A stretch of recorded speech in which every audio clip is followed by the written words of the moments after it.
asalaamaaleykum mbokk yi asalaamaaleykum askan bi asalaamaaleykum yéen ñi nga xam ne da ngeen ñu topp di ñu suivre un peu partout à travers les réseaux sociaux tey sunu débat du jour dama am ñaari invité ki nekk sama càmmooñ dañ koy wax Maguette Diop ñu gën ko xam Max moom ancien président ASC Santhiaba la nekk na ancien président ou des photographes de la Médina nekk na ancien président d'organisation des supporters du Jaraaf il est membre de la CATB loolu moo tax ñu invité ko pour wax un peu de la politique ki nekk sama ndeyjoor Mame Mbaye Ndoye pratiquement moom aussi acteur culturel la li nga xam ne moo ci penc Santhiaba moom moo ko yor mooy actuel vice-président wu ASC Santhiaba APD bu Médina moom moo ko yor actuellement il est chargé de l'organisation bu campagne électorale Bamba Fall li ci xaw a neex mooy ñaar ñëpp ci benn quartier la ñu Santhiaba la kii nekk na ancien vice-président ki actuel nekk na ancien président kenn ki actuel président la muy grand frère ak petit frère mais bala ñuy commencer damay bàyyi Max mu nuyoo ak nit ñi bala ñuy commencer Max Dak Médina mi ngi lay nuyu. Lamine maa ngi internet yi. Lamine maa ngi leen di fay di nuyu yéen ñi ma fekk tout Dak Médina nga xam ne yéen dama ci bokk parce que bi ngeen koy tijji woo ngeen ma loo leen ci def waxtaan ngeen ceeg man à travers sama rak di président bi Papa Gueye à travers aussi Malick Ba vraiment jël cër sax na ma yow yaay suñu président d'honneur te ba léegi teggiwu leen ko parce que amul loo leen di def loo xam ne bu leen jaaxalee laaju leen ma wala bokkuma ci wala yëguma ko may nuyu aussi sama jeune frère Mame Mbaye parce que li ñu lié dafa bëri mën naa ni seen kër laa yaroo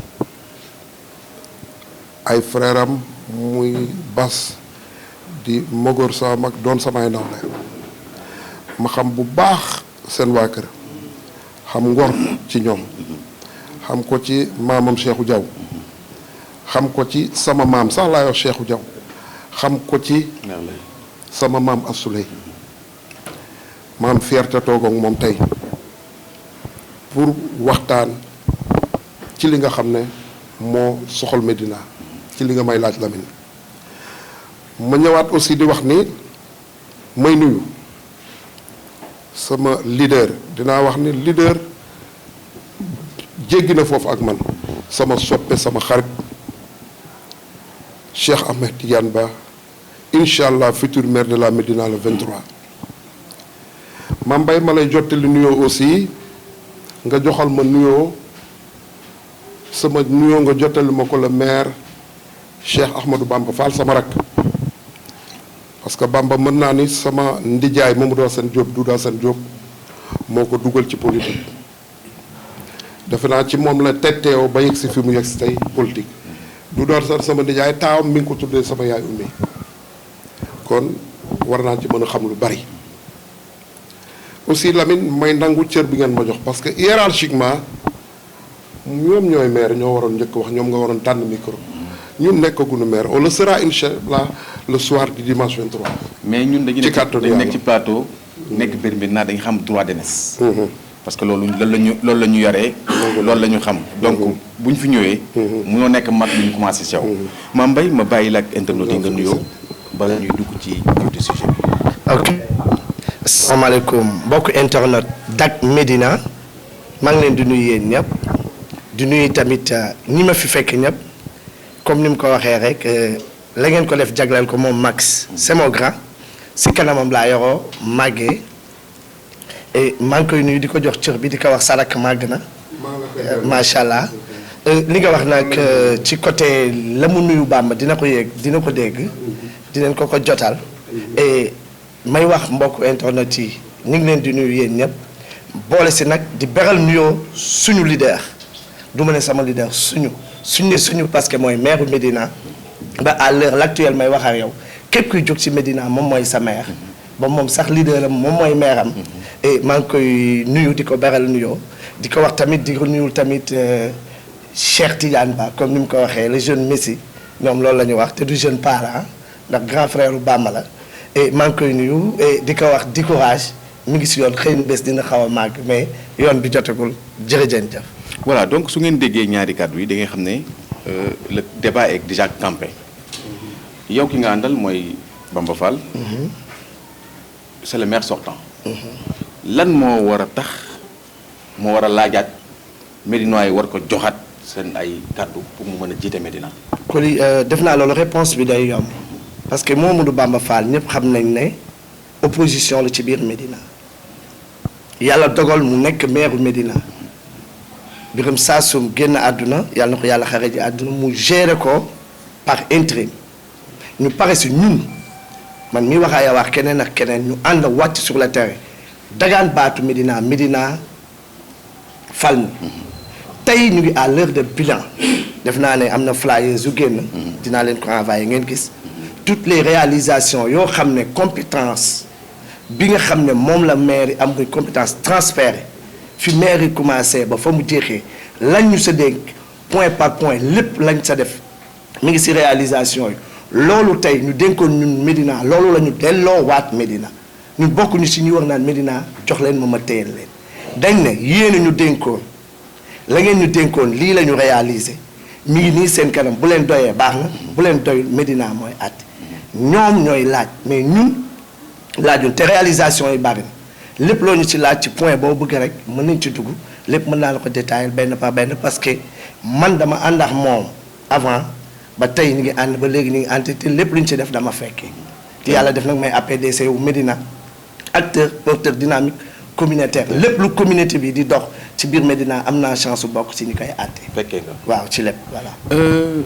dégg nga Max lii nga xam ne moom mooy seen moo fi toogal seen principal adversaire muy Mame Mbaye mu ne moom kenn du ko nettali dafa fekkee yéen lan moo war a tax ngeen ne moom dangeen war a laaj ñu jox leen ñoom ñu jëlee leen fi lan moo waral loolu.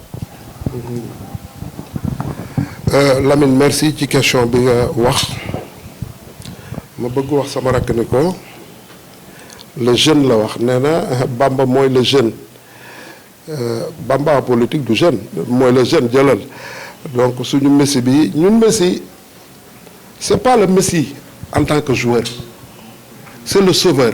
Messi avec eux. C'est Messi avec eux. Les gens se sont trompés, nous le savons. ñoom dañu yaakaar ni Messi joueur la ñu wax non Messi en sauveur.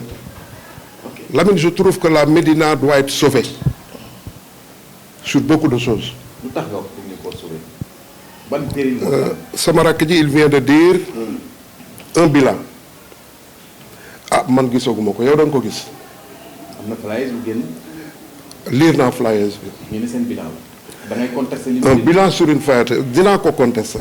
lan nga ciy contester. parce que bilan ñoom Médina mooy laajte bilan man seen bilan ñoom li ma gis éducation numéro 1 parce que Médina éducation la gën a soxla éducation boo ko wax ci Médina école mooy base d'éducation Lamine l'école Nago Samb n'existe plus pratiquement en matière d'éducation Lamine école Médine n'existe plus je suis meurtri moi.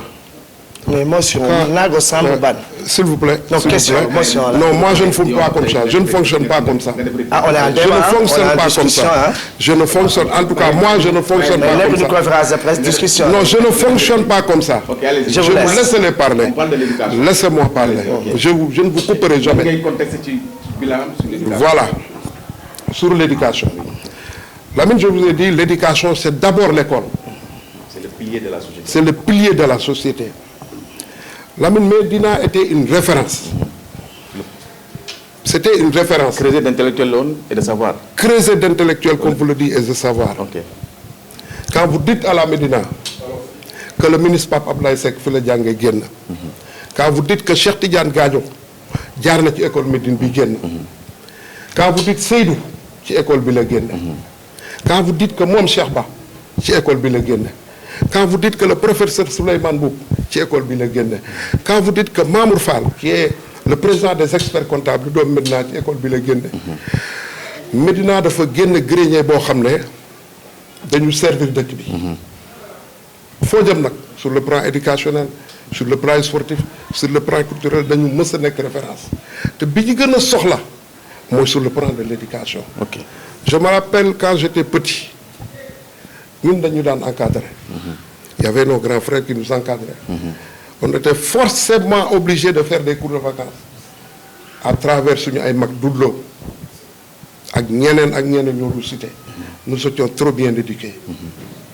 Et moom bokk na ci génération boo xam ne ay magam ils sont trop bien éduqués ay magam ñoo ko yar. Ça c'était la Médina. C'était la Médina. Oui. Aujourd'hui, Lamine, montrez-moi l'école Médina 2. am na non ça n'existe pas. Ouais, mais Lamine non. Allez-y. bàyyil ma yeggale. Ok. Lamine Médina 1 dugg nga fa. Maintenant dugg naa fa démb. toiture bi toujours bu ma duggee dama koy xool dama naan yàlla bu mu daanu rey élève. Oui. à ce moment-là monsieur le maire di peinture ak di karala façade bi nga xam ne pour nit ñi ku ko gis ne waa ji liggéey na nit ñi bu ñu voté maa ngi leen di ñaan yéen waa Médina yi di voté balaa ngeen di voté tijji leen classe yi ngeen xool maa yi ngeen xool miir yi ba pare ngeen soog a dem voté ji. kon dañu wane di ngeen fa gis tapage di ngeen fa gis douche bu bees Lamine ça fait plus de 5 ans 7 ans école Médine amul douche. mais ça fait 2 mois ci la am douche. Oui. ah bon day xaar 2 mois mu wane douche ñiy voté yéen waa Médina yi di voté boo leen duggee ci école bi tijjil leen ma douche yi ngeen xool ko ngeen tijjil ma classe yi ngeen xool ko ndax seen éducation doom dina baax Lamine aujourd'hui pouvoir masse bi ci man ak yow dafa metti waa Médina ñi ngi jël seen doom di leen fayal pourquoi parce qu'ils se disent que école Médine résultat amu fa wala école Médine xale yi duñ fa jàngee wala temps est-ce que ça c'est pas l'État? Non. Merci. Il y a une partie, Attends, Lamine. Oui. Il faut être clair. Je demande juste Lamine, une question. Moi, je suis ambassadeur. Il est notre maire. Moi, il demande à l'État, voilà, moi, je suis désolé. Lan nga koy accuser lu mu waroon def te def ko par exemple dans l'éducation. En fait c'est ça, la question c'est ça. Dans l'éducation. Oui. Lan la waroon def nga di ko xaar te defu ko. Li ma doon xaar. Oui. mooy tey moom pourquoi waroo ma wax c'est l'État parce que moom mi ngi jéem a defar xam na li tax muy defar. Oui. ne me Il y a dis une pas que partie qui c'est l'incombe. Il y a une partie Il y a une qui partie. l'incombe. Il y a une partie qui Li l'incombe. ko incombe moom lan la ci waroon def te defu ko, c'est ça la question. li mu waroon def. Oui. Bamba ne devait jamais détruire une école. Ok. Vous lui accusez d'avoir détruit une école. Médina 2 fa la jànge Ok. amatul parking moo fa am oto bu ñu jàpp dugal ko fa nga fay xaalis. Ok. Médina 2. Loolu bokk na ci les metti. Aujourd'hui non dans une école. On crée un parking dans une école. boo duggee ci école bi bëccëg xale yi fi ñu jàngee parking la. Ok. Depuis quand une école est devenue un parking. Loolu bokk na aussi ci li nga koy. bokk na ci li ma koy reproché. tey jii sama candidat en matière d'éducation dañoo mës a toog waxtaan télévision la jàkkaar lool ñi may seetaan xam nañ ko te boobu il n'était même pas envisageable pour être maire li may wax ça fait au-delà de 7 à 8 ans voire 10 ans quartier bay di wax njaacaar war nañ ma seede ñuy waxtaan ma ne ko Cheikh maintenant jàng mi dafa sooxe doo ci dugal sa loxo il était agent directeur du recouvrement il n'était même pas des impôts. directeur des impôts. Oui. mu ne ma qu'est-ce qu'il faut faire ma ne ko defal ay cours de vacances jéem ci jàpp mu ne ma vas-y fais la daal di koy décentraliser cours de vacances boobu ñu ngi ko defee école bi nekk Ndiathiar. Colobane 2 la tudd te waa Médina yor ko ça s'appelle defe naa tur man xaw ma tur yi. non bii laa wax bii nekk fii. non bii nekk Médina ñu jël Boiro un certain instituteur mu recruter des instituteurs Cheikh génn xaalisam fay leen jàngale. Lamine pas plus que 2 ans yi baccalauréat bu amee réussite totale ñu ciy rayante mu gën a yéeg Cheikh Tidiane Ba joué na ci rôle bu majeur mooy di fay ay professeurs di génn xaalisam pour moom ni mu mel tey xale yi mel ko ba bac bi ren ak daaw dafa yokk ci Médina parce que un maire de refléter image am ci population moom li mu bëgg ni mu mel la bëgg population bi mel mooy une population instruite bëgg xale yi jàng Lamine à l'heure où à la Médina fii nga yeewu fii laa yeewu Lamine Médina toll na foo xam ni il faut nañ ko waxante bu méttee tamit man dama koy wax man personnellement Cheikh Tidiane Ba non ñun amuñu bilan yéen am bilan non moi defuma bilan je veux que yow li ngay reprocher l'actuel maire. voilà man bu ma ñëwee ci éducation. nga xam ne réellement da nga naan il est le maire. lii mooy prérogative ci éducation. lii waroon na ko defu ko. mooy li lii def na ko waru koon def. d'accord voilà defu ko. oui defu ko ñun suñ ñëwee dinañ ko def. d'accord léegi Mame Mbaye dégg nga li nga xam ne moom la Max wax. nee na sa candidat moom xëy na li mu gën a reproché boo ko dégloo mooy école yi nga xam ne peut-être qu'est-ce que vous pouvez répondre par rapport ak école yi nga xam ne moom la amoon na te amatul yan réplique ngay def. Dieu merci ah defe naa ne comme li mu wax bi ñu koy présenté lépp dafa wax des anciens présidents ça veut dire que moom milieu Médina daf ko échappé. parce que maa ngi dégg ci biir wax mu ne fii laa yeewoo mais je xam naa ne moom yeewoo fi ndax dëkk Médina xamatul la xew. loolu dama ko ci tuuti. non dafay pensé wu il est perdu. moo lu tax njàng bi la wax politique njàng dafa am fu muy commencé mooy jardin d'enfants Abdoulaye Wade ñu koy wax jërëjëf moom moo fi defoon benn case des tout petits tey ci bilan wu Mouhamadou Bamba Fall kër maam Abdou moom fa muy toog di grand place buy dem di julli ji wala bu fekkee di julli xam foofu kër maam Abdou Aziz mi ngi village de 11 classes nga dem fële Gibraltar muy kër Bira Sassoum si y a 11 muy 22 ñu koy wax village Médina rek moo am village des enfants. si 19 communes Dakar contenu jeunesse su Médina pour jardin d'enfants commune Médina moo ci ëppale muy axe numéro 1 parce que balaa ngay wax ci kaw da ngay wax ci suuf. matin bi ñu fay jàngale français. ngoon gi ñu dem daara parce que dañ doon xeex daara yi nekk ci mbedd mi keroog ba ñoom seen président ñëwee fee sa rue 19 ba taalibe yi lakkee lam fa dige woon te defu ko ak ñam àndal loolu meeru Médina daf ko def muy benn ñaar école yi mu wax ne amul Max sama grand nga vraiment dina métti trop ma discuter mais foog ma xamal la tuuti il faut booy wax nga xam ngay wax ñépp classe yooyu ngay wax ne buñ fa duggee nañ ko xool bu baax patrimoine classé la patrimoine classé si responsabilité kan la de. non dama ko laaj. c'est l'état en fait l'actuel maire mënu ko laal. ñu te classifié ko. c'est l'état. mais ñoom ñooy état. am na lu mu ci mën defar quand même. li mu ci mën defar moom parce que en fait non waaw c'est ça aussi il faut que ñu préciser. retouche xëy na ci kaw ci kanam li ci biti. architecture bi xëy na waruñu ko laal changer ko. mais quand même su fekkee ne toiture bi dafa am lu ci yàqu. demal xool toiture moi je ne suis pas là non je suis en train de rétablir une vérité. loolu quand même bokk na ci ay prérogatives yoo xam ne. waaw loolu laa lay may tey. il l'a fait ou il l'a pas fait c'est pas moi de le dire. loolu yëpp def ko moo tax ma ne nit ñi xool toiture bu baax. ñoom ñooy état. keroog ba Marème Faye Sall deuxième mandat wu président de la République muy Macky Sall di ñëw fii si Blaise Diagne leader am moo dagg Blaise Diagne digg yi mu digg woon Médina yépp boobu ba léegi lan la ci def. tey mu dellu ci sa école boobu muy wax ak li muy métti yépp te mu nekk patrimoine classé par l'UNESCO et l'UNICEF tey patrimoine classé boobu maire mun ko mais retapé ba fa war yépp boo demee def nañ ko fa pour ma wax la ne dafa échappé wu si biir Médina 2 amatul yàgg na. mais waaw bàyyi maa ngi ñëw non là il faut reconnaître quand même Bamba Fall sa maire sa leader moo toj école bi lu tax ñu toj ko lu tax ñu tëj ko xëy na loolu. si laay ñëw parce que tey boo ne école bi amatul te nii muy waxee nii école bi am na. école bi fan la nekk. mi ngi maintenant 3 parce que ñoom ñaar ñëpp bi ñuy tëj foofu. 4 classes la école bi am. directeur bi fa nekkoon moo jël ñetti jabaram dëkkal leen ci classe yi mooy bâtiment bu mag bi nekkoon ci terrain basket. tey boo demee IA mi yor mbirum école. boo demee Médina 3 di nga fa gis 2 directeurs. côté gauche Médiane dégg nga fa Médina 2 mi nga fa tey bâtiment boobu muy wax parking auto lañ ko fa def kan moo ko fa def c'est l'état Macky Sall mooy ñëw 4 avril Djibi Diallo sous-préfet de Dakar ramasse oto yi nekk si dëkk bi yëpp dugal ko fa tey seeni borom ñu ngi bëgg jot seen ay oto amuñu benn ressource pour mën a jot seen ay oto. donc da nga bëgg wax ne Médina 2 oto yi fa nekk Bamba Fall defu ko. defu ko fa c'est Djibi Diallo qui a fait ça na dem renseigné wu ji. ok yow non ma ñëw dafa ndànk dafa am école bu mu wax ne amatul.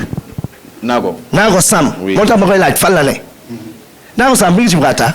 lan moo tax tey Naago Samb déplacé wul parce que ñoom état bi ñu ñëwee ñu war a toj bâtiment ba boo demee école bi yëpp changé nañ ko tey Naago Samb boo demee tijji na lan moo tax nit ñi ñëwuñ ci biir année scolaire école ba nga xam ne mi ngi Gibraltar mi ngi centre de course moo war a jóge foofu ñëw Naago Samb tey doomu Médina ya nekkoon sa yeneen commune yëpp te état yóbbu leen fa commune Médina jël na leen delluso ba moom leaderam livre bi mu defar cahier yi mu defar di ko maye. di wax ne Cheikh Tidiane Ba moo leen may cahier photo école boobu la photo def ko si kon bu toogee fii ne Naago Samb amul kon waxu Martin Samba ba mu waxoon te dëkk Gibraltar moo ko réeral gis nga nit wax neex na mais gis nga booy wax na nga gëstu blâmer pour blâmer amul solo xam nga li am solo mi dafa ne Médina la dëkk Médina la dëkkoon Médina la doon yeewoo mais moom wóor na ko yàlla ne yeewootul Médina à 90% ginnaaw grand place yi muy wax ak li muy dégg ci bàyyi li jëntiwul Médina xam nga li am lan la ay nit yu wër Cheikh Tidiane Ba ñu bëgg lu leen neex bëgg lu neex Cheikh Tidiane Ba ba ku nekk di monter lu nekk di def genre influenceur tey parmi les influenceurs yooyu dafa réer Max boo ne éducation Bamba Fall def si dara da nga réer dugal école ba Cheikh Tidiane Ba jàngee maa ngi ñëw yaa waxoon kii la déet doo moo jox temps nag da ngay dal moom moo ne woon école ba mu jàngee moom dégg naa ko si benn kii mu ne defar na ko mais defaru ko coopération chinoise maire Médina ñoo ko defar. mais moom def fa dara. defu fa dara bu xëy na mu dem may ay élèves maîtres yooyu loolu. droit wu Médina la mais doomu Médina la et bul fàtte ne dafa yor benn caisse nag. waaw mais il n'est pas obligé de la faire quand même. caisse bi. ah non il n'est pas obligé de la faire. Koli ma ñëw. si on demande c'est le maire transfert. non ñëpp jox na leen fourniture. non c'est que moom lu mu def mën na ko def ci bon vouloir am. mais il faut pas qu'on lui exige parce que loolu. kenn exigé ko moo bëgg a buzz. parce que 7 ans 9 ans defu ko. ñu ngi ci 2 ans électorat mu commencé yëngatu. ay jamono defu ko te fa la mës a jànge ba école ba yàqoo talu ko. fa la mës a jànge non. man waxuma ko de du jànjee ko xam nga ko. waaw bi nekk ci beneen liste. moo ne wan leen ma ban garab la fi Cheikh Tidiane Ba saxal bu doon saxal na fi benn garab sax ñu xam nga dafa am maye yoo xam ne doomu Seynabou Gueye Ndaté bi nekk ci ridis bi te muy jóge Europe depuis ñaata année mi ngi def loolu ñaata année xam nga li am Koli mooy lan ñoom ñooy état ñoom ñooy nguur ñoom ñoo yor tool à la Médina Bamba ñoom ñooy opposants yi ñooy opposants mais nag il faut que ñu bañ c'est que si biir waxtaan bi Koli da ngeen di fàttale dafa yor kees boo xam ne dafa concerner communes yi tey commune ya nekk Saint-Louis stade yañ leen tabax la marché yi ku ko defar bilan Cheikh Tidiane Ba buy def bilan du def bilan c'est CDC voilà CDC doomu Médina CDC lu mu defal Médina pourtant defal na ñemeen defal na rakku Marème Faye defal na yeneen dëkk defal na mais CDC bilan am sur les 19 communes de Dakar doo si gis lu Cheikh Tidiane Ba defal kenn. Qu'est-ce qu'il a fait dans d'autres communes à la Médina par exemple à la Dakar hormis dama Saint-Louis stade bi ku koy defar Saint-Louis vous dites Saint-Louis boo demee Matam kan moo koy defar. waaw vous dites Matam. waaw léegi mais Dakar. bay say au mouton. da nga wax ne Dakar def fi dara. defu fi dara mais na ma wax dafa fi def. bon Max dégg nga moom lu mu wax mu peindre pratiquement. non am na lu mu fi def pardon d'une manière Koli am na lu mu fi def. mooy ruube jaxase. voilà ñoom këj jaxase nit ñëpp loolu moom seen domaine la moo tax ñi ànd ak moom ñëpp style boobu la ñuy doxee quoi. en fait dégg nga mu peindre seen leader d'une manière très noire lan ngay wax ci loolu. Lamine fii lañ juddoo fii lañ dëkk maa ko fi njëkk. fii nga dëkkoon encore une fois. dugal na boppam ban plan fooy voté waaw may ma loolu après il faut me vérifier. may ma tuuti est-ce que fii ngay voté. may ma tuuti. dugal na boppam ci wax ngeen di def en quoi disant. parce que mi nga naan dëkkoo fi yow xamoo fi dara waaye chaque jour yaa ngi remplacé fii Mame Dabakh nekk donc loolu teg ko de ko. merci nga tudd Mame Dabakh. muy sabarak ma koy conseillé ci dara. il faut pas accuser bon même si xawma même si Médina de buy wax ne Djibi Diallo moo dugal Pape oto yi ci biir mais je suis sûr et certain c'est pas Djibi Diallo qui encaisse toute voiture qui sort à hauteur de 20 000 à 10 000 francs par voiture bu ñu fa keste c'est pas Djibi Diallo. kon xamoo li xew. may ma tuuti. da ngay bind routine dem. may ma tuuti déposer sa xaalis dem yóbbu kayit bi Djibi Diallo signer le visa de. may ma tuuti ça n'a rien à voir ak mairie. may ma tuuti li may wax xam naa ko. man du ma accuser Lamine tollootuma foofu moi j'ai rompu depuis longtemps avec les polémiques et que may wax ni man yenn yi tolluma fa quand on gère une certaine responsabilité ou qu'on atteint un certain niveau de responsabilité il faut prendre de la hauteur et il faut pas se fier à des rumeurs. Je ne me fie pas à des rumeurs. Et puis c'est pas de leur problème. Non. Monsieur Cheikh Tidiane Ba, la CDC, c'est le Sénégal, c'est pas la Médina. Mais donc Médina là. Écoutez, parce que vraiment, quand vous... Idrissa Seck, vous pouvez respecter la femme. Non, attendez, non, Mambay, je vous ai laissé parler, laissez-moi parler. Monsieur Cheikh Tidiane Ba est mis à la tête du CDC par l'État du Sénégal. C'est une entité nationale. Monsieur Cheikh Tidiane Ba gère une entité nationale qui n'appartient pas à la Médina, qui appartient au Sénégal. C'est une fierté pour nous, New York, parce que nous Médina. Non, une fierté, mais attendez. Nous devons mener Cheikh Ba mooy seen wujju. Est-ce que par là bëggul wax dañu war a discrimination positive. Effectivement. Est-ce que comme posez-moi la question là. non moom est-ce que dama ne loolu de Cheikh Ba dafa def une discrimination positive en privilégiant Médina est-ce que du loolu la bëgg wax. C'est ce que vous voulez dire. Mais loolu yoon parce que mi ngi campagne Marché Tilène. monsieur te bés bu ma gagné maa yor CDC naa ko defar. monsieur Cheikh Tidiane Ba. koy wax. loolu déggoo ko fenn Mambay mu wax ko. Restons dans l'éducation. Ok yow. Lamine may ma tuuti ce gosse fait des accusations. En quoi disant. nee na Cheikh Ba ma wax ni bu kiiwee moom mooy tabax marché Cheikh Ba yaa ngi ànd ak moom mosoo dégg mu wax loolu Cheikh Ba ne s'est jamais prononcé sur ça Cheikh Ba lu muy def règle de l'art da koy liggéeyee te ci yoon la koy teg. ok maintenant. Lamine. restons ci loolu nee na Médina 2 da nga jàppoon ne amul Médina 2 amaat na parce que. Médina 2 n'existe pas. kon bu ñu génnee léegi émission bi ngeen topp moom moo yóbbu leen ba si directeur la non Médina 2 amul. dama bàyyi ma wax parce que man bu wax du ma ko dagg. encore une fois ok may naa la loolu. du ma ko dagg dama koy bàyyi mu wax. Médina 2 Lamine ba fi may wax ak yow amul Lamine oto yooyu pavé yooyu fooy dugg c'est encaissé ba fi may wax ak yow ñoom laaj leen seen contrat bi ñu defoon ak comment ça s'appelle ñu yoroon Smack City fan lañ ci toll est-ce que rendre nañ ci compte Médina non yegguma bàyyi pareeguma ñoom xam nga lu ñu war rendre compte Médina lii lañ leen liggéeyal lii lañ leen defal non moi je suis désolé xam nga tey ji bu taxee biir Santhiaba Lamine naan may naa waa Santhiaba 9 millions. mais am na. non du woon président. li ngay wax xam ko de c'est en 2015. da nga nekkee président ma nekk commission culturelle amul baax li ngay wax. encore une fois bu amee c'est la mairie moo may Santhiaba somme boobu muy wax man somme bi mënuma ko justifier benn laa ci mën a justifier mooy bii ma fekkee Santhiaba jël départemental mu ne may naa 3 millions et ces 3 millions ont été retirés sous forme de mandat. de 3 millions c'est 5 millions. ci li nga laaj tey jii ñoom seen candidat lu mu wax mais ni man maa jox mais Bamba je suis désolé joxoo c'est la mairie arrêtez de dire maa joxe c'est la mairie qui doit accompagner les populations. c'est pas toi mais saa yoo waxee ni man maa jox imaam yi xam nga kan moo war a maa jox ki nga xam ne dénkuñu ko mairie tam xarit jot ñaataat dénkuñu ko mairie de du maire jumaa ji nekk ci Médina mu jox la nag. ki nga xam ne dénkuñu ko bu mujj bii la benn waaw ba tey kon def na même bu dee benn def na ki nga xam ne dénkuñu ko mairie ku gàmmu ci Médina mu def ci lim mën ki nga xam ne dénkuñu ko mairie fu màggal jotee mu joxe paas bii kan moo joxul paas ah voilà yaay booy wax da ngay wax lu la leer mais foo leen joxe la leen jox dama lay wax man mii toog premier geste màggal bi Cheikh Ba njëkk a def guddi lañ ko waxante téléphone j'étais ébahi kontaan ci li mu wax bi ñu xëyee Ibou Diagne possible la woon ndax daa nga ñu may ma tuuti yóbbu sa projet o te amul possible la loolu du woon kii Ibou Diagne pour ma dimbale la tuuti rek Diouf Rafet Gallo ak man waaw loolu possible la ba fii may wax ak yow nii Lamine liste boobu nga xam ne je prends Gallo je prends Ibou Diagne en témoin liste boobu ñuy joxe tey jii. lu tax boole loo si Diouf en témoin liste boobu ñuy joxe tey jii ak je prends Diouf en témoin liste boobu ñuy joxe tey jii ba liste boobu daayira yooyu ma cité woon ne ñii la ñu mag ñooñu ba léegi ñoom lañ jiital leen jox bareen ji. loolu possible tout le monde a reçu loolu sax lu ko war la Cheikh Ba deful parce que nit da nga koy xam. Cheikh Ba ne fait pas parce qu'il veut gagner des politiques. Cheikh est naturellement généreux. ñoom seen maire bi incha allah le 23 dina wàcc boo leen ci tegee weer na jëf li Cheikh ba daan jëf fekk du maire foofu rek laay tontu. léegi dañuy dem parce que affaire bi dafa écoulé wu. on yàgg ci benn sujet.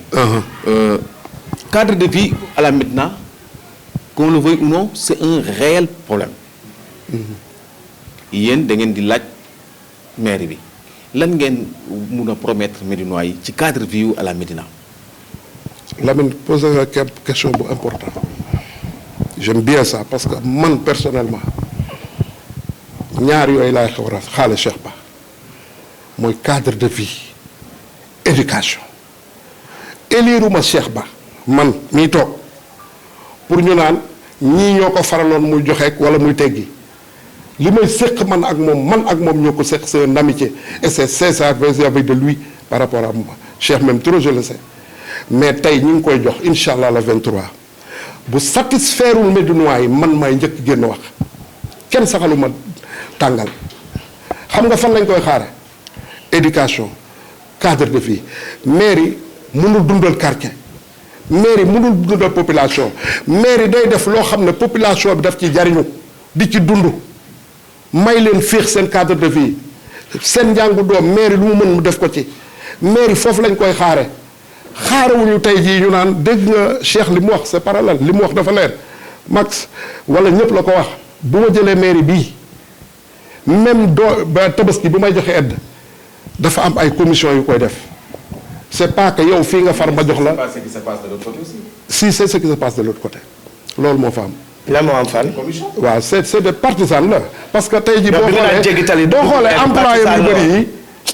une mairie ñu jox la mairie. la ñaata yoon nga jóge sa. non may ma tuuti mairie ndax partisan bu loolu doo am. man mi parce que tey yëre bii nga sol PDS la. man mi bul fàtte ne yaa ngi woon ci beneen langue. Lamine yow tamit.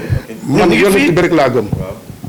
barki Seydina Mohamed musuma am. kan nga gëm te soxlawuma ko. kan nga gëm man Seydina Mohamed rek laa gëm. Seydina Mohamed laay wax. kenn nga seenaale ma. musuma am. waaw loolu da ngay dégg musuma am aide mairie. musuma ko am. xam nga tey jii ñoom dañ tàmm ay jaxase. tàmm nañ ko torop. man maay wax ak yow de. non cadre de vie boobu. man li may xaaral Cheikh Ba dundaluma mairie mënuma dundal yaakaaruma mairie ku ma xam-xam loolu ci man âge bii xale yi di am di taxawal bi ma koy am maa ngi Colobane di jaay sagar maquette ma jabel marché Colobane di ko jaay et cité xale yu bëri bañ koy def bi ma ñëwee di gudd photo ba changé ko xale yu bëri dañu photo ndax man kon am naa référence am na lu ma liggéey donc am na bët bu may xool kon du Cheikh Ba laa yaakaar du mairie laa yaakaar mais dañu am yaakaar ni kii di Cheikh Tidiane Ba bu ñëwee dina changer visage Médina. voilà waaw sa cadre de vie bi c'est-à-dire laisse à désirer au Sénégal à la Médina. te loolu ci seen responsabilité la. si am na benn partie bu nekk suñu responsabilité non ci seen responsabilité. li ci ëpp ci yéen la. parce que dafa bokk ci compétence transférées yi nga xam ne dafa am importance. ni éducation am importance ni santé am importance noonu la cadre bi am importance te Médina quoi qu'on veut dire. soo jarul nga laajte soo doxee di le cadre de vie n'est pas reluisant. Qu'est-ce que vous avez fait lan ngeen yaakaar ne war ngeen ko def te defu leen ko ci. ñu ngi si cadre de vie bi parce que ñëpp dégg nañ la projet Médina sans sable pavage yi gis nañ muy ñëw. ça se limite à ça. waaw bàyyil ma ñëw. oui kan moo arrêté pavage yi kan moo tëj usine ba nga xam ne moom lañ doon liggéey pavage. mais tëj nañ koy terewul yéen koy. terewul parce que dañuy jëndi. donc loolu te jëndi bi ñuy jëndi doo ko gis si rubrique gu. cela n'explique maa ngi ñëw ba léegi nii ñëw parce que tey jëlal grand acteurs yi. jëlal Russis jëlal Blaise Diagne. oui jëlal Rivendell. oui jëlal Aledi Sandler. oui demal Gibraltar grand acteurs yëpp jël nañ ko dugg nañ 39 bay génn. oui ba buntu kër leader am ñu ngi fay waaj a ça ce ne sont que les pavages. maa ngi ñëw muy pavage mais si cadre de vie nga wax. yamu ci. cadre de vie c'est une partie infime. si ban fànn nga bëgg a wax. jëlal kan moo yor célébrité. non laisse-moi te dire jëlal Blaise Diagne. man du ma jël feneen. foofu laay joxe jëlal Blaise Diagne nga jóge poste dem boulevard de la Gueule Tapée. mooy les marchés ambulants. non amul fu nit di jaar. ñi fa nekk. dafa bokk ci cadre vie bi. voilà. loolu nangu leen ko mais mën naa ci. mais ça c'est un problème. mën nañ ci vous ne pensez pas que c'est un problème yéen méttiwu leen en tant que Médinois. bañ a métti le fait que ngeen war a dox ci trottoir ngeen dox ci tali. qu'est-ce que vous devez faire, qu'est-ce que vous avez fait sur ça. Les gens vous attendent sur ça. tey jii nii def nañ defati xam nga ko li lan moo am. oui maire bi amul police bu am doole. mais ñi fa nekk. maa ngi ñëw rek maa ngi ñëw. tey boo xoolee ci ñoon toog ci cadre de vie boobu. seen responsable jeune bi nga xam ne moom moo yoroon ci bras de fer bi mu doon amax maire ci cadre de vie tey mi ngi ci ñoom mooy Omar Sylla. ok tey dem na ci ñoom dafa am loo xam ne ñun Médina dañu sonn. pour sax c'est la première fois ma wax ko ci télé bi pour waa àdduna xam ko. ñun bu ñu ooyee police du ñu ñëw il faut Djibi Diallo wax police doo ko ñëw fii.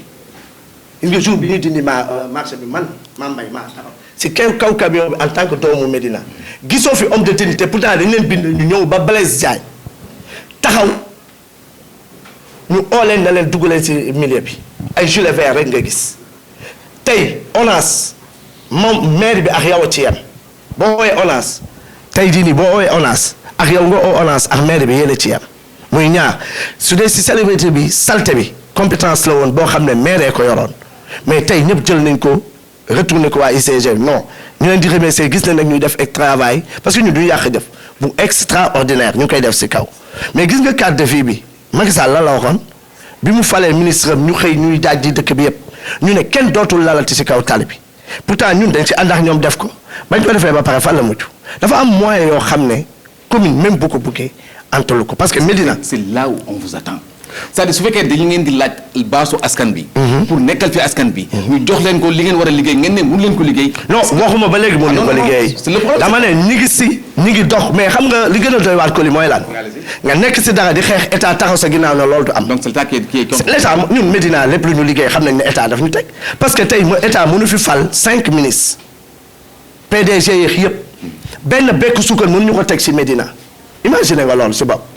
tey jii nii ñu ñëw ñu gagné leen fa président seen ñëw waa Médina delloo Macky Sall cër ñu ko gagneel mu ñëwaat deuxième mandat waa Médina delloo ko mais li ko Médina defal muy 3e pôle si Sénégal si Dakar Sénégal boo jëlee Grand Yoff Parcelles Médina mooy électorat bi gën a mag tey ñu defal ko loolu moom en contrepartie lan la defal Médina sanctionné tey Médina ñoom état da ciy dugal loo xam ne du la tàggu tey buy def dara da koy def par la force dégg ngeen chaque jour suñu maire di xulóox Djibi Diallo dégg ngeen ko. tey lu bari mi ngi am te pour wàllu firndeel bi gën a ndaw rek dama si kaaw terrain Jaraaf ak collectif bi mais ñëpp xam nañ ki nekkoon si ginnaaw kan la. c'est Cheikh Tidiane Ba. malheureusement c'est un sujet boo xam ne dañu ko mën a épuiser parce que ñu ngi ci jeexal tout. waaw lu neex du doy. lan nga mën a tàggatoo. bon li may tàggu waa Médina rek mooy di leen remercier di leen wax fi ngeen teg seen tànk baax na ndax Médina la tudd Médina mooy Médina boo mu doon wax. loolu maire wax réalité la dëkku bañkat la dëkku ànd loolu nee na dafa toog këram di xool télé gis waa Médina kon moom mi ngi en dehors de Médina Médina mooy Médina boobu nag deretu bañkat bi dafa nekk si ñun des fois sax nit def loo xam ne waru ko def mais deretu booy Médina moo koy yóbbu ñuy wax waa Médina jërëjeen jëf si taxawaay bi jërëjeen jëf si détourné ñi ñu détourné moo taxaw ne Macky Sall du am dara fii ñun amuñu affaire ak Cheikh Tidiane Ba ñun Macky Sall la ñu amal problème tey Cheikh Tidiane Ba souhaité woon nañ ñu bañ a am ak Macky Sall problème mu xool ndax am na fu ñu ko feeti ndax première mission fële mu nekkoon ci domaine man maa ko def man imputé Médina këroo kër maa ko dugg kon amuñu wax moom problème c'est que Macky Sall la ñu amul problème moom mu dem Macky Sall ngemb ko mu ne day ñëw ci Médina Macky Sall moo dul am dara Médina waa Médina duñ ko may dara parce que defaluñu dara si 9 ans amul dara lu ñu def di si remercier waa Médina di remercier nag seen chaîne bi démb dama gis ngeen def geste bu noble muy Dak Médina muy jàmmu Médina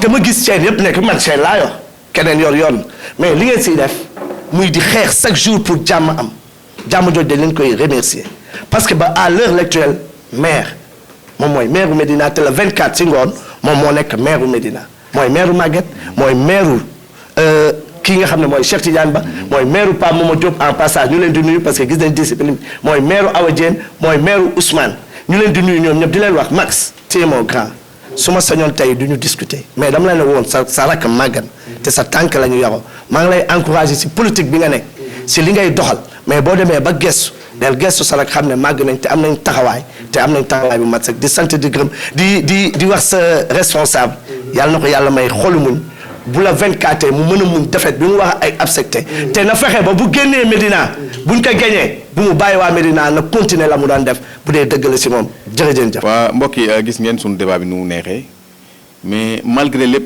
mi ngi am ci ambiance boo xam ne courtoisie am na respect am na parce que ba tey grand frère ak petit frère feeñ na fi ñoom ñaar ñoo bokk quartier ki nekk magam ki nekk rakkam ñu bokk ci ay appartenance yu wute wute marchandise nag ni ñu koy waxatee du tere je sais pas trop ni koy war di waxee en tout cas li am importance mooy au soir du 23 comme on dit fii ba mën ci yegg nañuy continuer jàmm ji ne parce que jàmm rek moo ñu jig parce que ku gis li xam ne jàmm moo jig maintenant parce que ku rey nit bu soit di nga ko jaale ji parce que ñu ñëpp ñoo bokk lépp ñoo jox rendez-vous prochainement ak yeneen ñaari invité waaw nous nous donnons la main c'est pour montrer que la Médina est unie voilà donc mu nekk une image boo xam ne c'est à perpétuer la Médina parce que Médina c'est une famille unique ñu leen jox rendez-vous prochainement ak keneen ak ñeneen surtout wasalaam